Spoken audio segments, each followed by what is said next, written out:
Okay, so let's be real. Understanding vocal technique can be really confusing at times. And you might be able to relate to this. I've had many instances I'd go and watch a YouTube video, I get some tips, I get some advice, but then when I actually go and sit down and practice, I'd feel lost. And lost in the sense of what should I be practicing, but also lost in the sense of am I doing it correctly? Now, of course, I'm still on this journey myself, but if this feels and sounds like you, then today I want to share with you an idea that has just made vocal technique feel a little simpler for myself. So let's start here. Whenever I feel confused or overwhelmed about technique, one thing that's been really helpful is coming back to this simple goal of on a medium volume, you can kind of think of it as the volume I'm speaking right now, a clear kind of confident speech.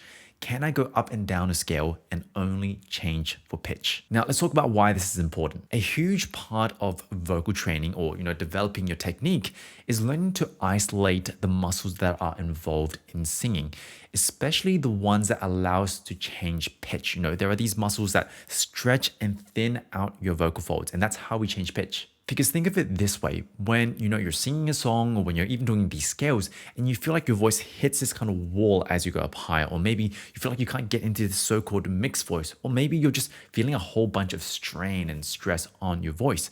A huge fundamental reason behind this is you cannot stretch these vocal folds independently. You might have these other muscles that sneak in the form of like more air, more volume, more push, or maybe you go the other way where you actually disengage some muscles and you get softer, you get weaker, and you might flip. Now, this might be a bit of an oversimplification, but if you can come back to this goal each day and chip away at it and get better, this is going to start to teach you better technique because it starts to teach you how to grip onto the muscles that stretch and thin those vocal folds and change pitch only. Okay, now let's actually talk about how does this actually apply to your next practice session. Now, when I'm actually teaching students, there is a bit more nuance and back and forth with this process, but here's a simple way to think about it. Choose a simple scale.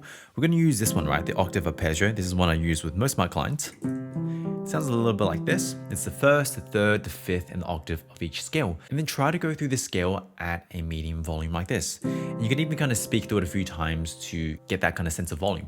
Hey, my name is Ivan. No, no, no, no, no, no, no. Hey, my name is Ivan. No, no, no, no, no, no, no. And as you're going through this scale, and as you complete each rep, really what we're trying to do here is ask ourselves these questions.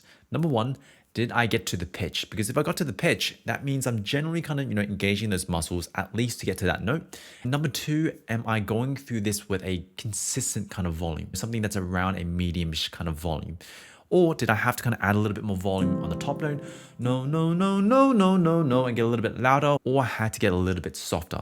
Because if you did notice that you weren't able to keep the volume as consistent, or maybe you missed the pitch, just try it again and see if you can aim for a better rep. For example, if I notice I had to get a little bit louder on the top note like this, no, no, no, no, no, no, no, and I had to get a little bit louder, I just simply do it again and try to make that top note a little bit softer. No, no, no, no, no, no, no. Now I know that this can come across as very simple and you might be thinking, is that it? But vocal technique can be as simple as this because once you solve that, you just go up to the next one, then you go to the next note and you go to the next note. The real challenge I find for most singers isn't what do we need to do? Because, if we break it down like this, it can be actually quite simple. The real kind of challenge or the real difficulty is actually executing it and being able to do it. Like the analogy here is like an archer shooting an arrow. The target is often pretty clear. What's really hard is getting there again and again and again consistently because it requires a lot of skill, a lot of accuracy, and it requires using the muscles in a very precise way.